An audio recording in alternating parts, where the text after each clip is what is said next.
At Fifth Avenue Presbyterian Church, we often say, we don't all look alike. We sure do not all think alike.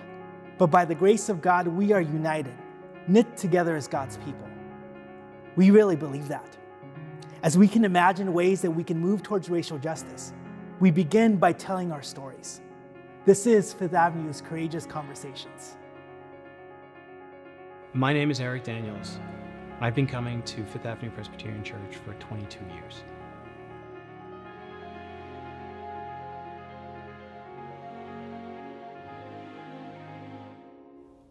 My mom is Puerto Rican. Her grandmother is Native American. And my dad is Black, and I have a great-great-grandmother who's Irish. I first became aware of race in second grade.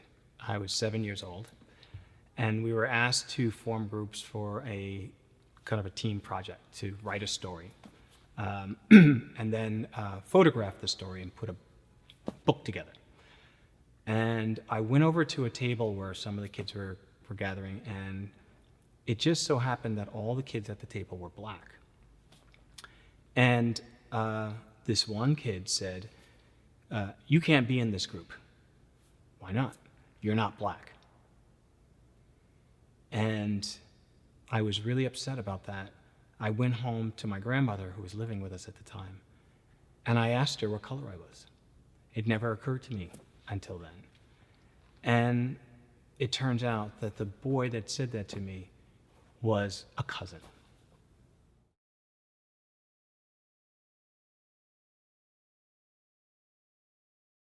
I was at a wedding. My college roommate got married. And my girlfriend at the time lived in New Jersey. And she was going to go home, and I was in a rental car. I was going to bring the car back home. I was driving across the George Washington Bridge. It was about 1 o'clock in the morning. And I missed the turnoff to take me to the FDR. And I wound up going locally.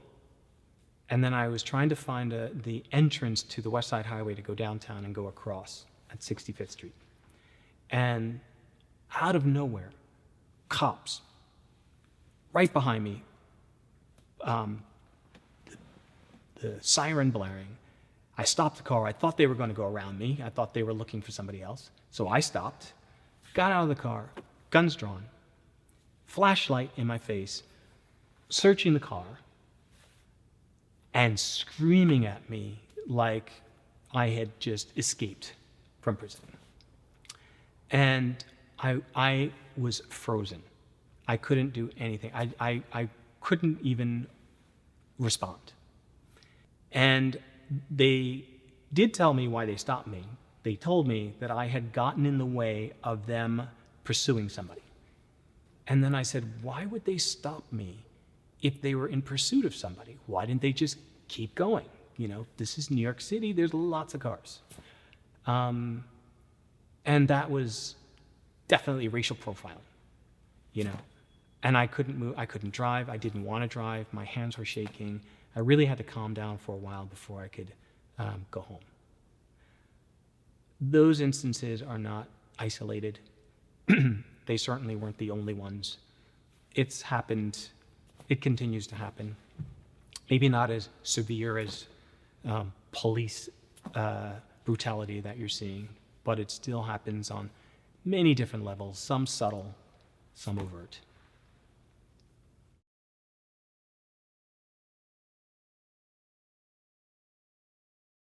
There is no picture, you know, for me. It is a feeling.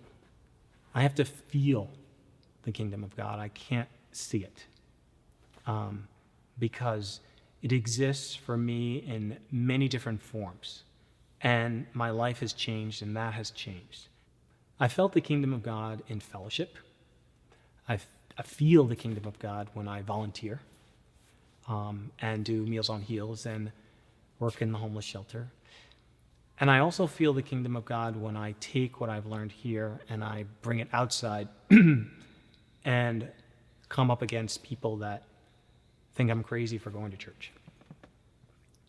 You know, look at what the church has done. But there's a lot of good. And And I think the good overpowers the things that are challenging about being a Christian.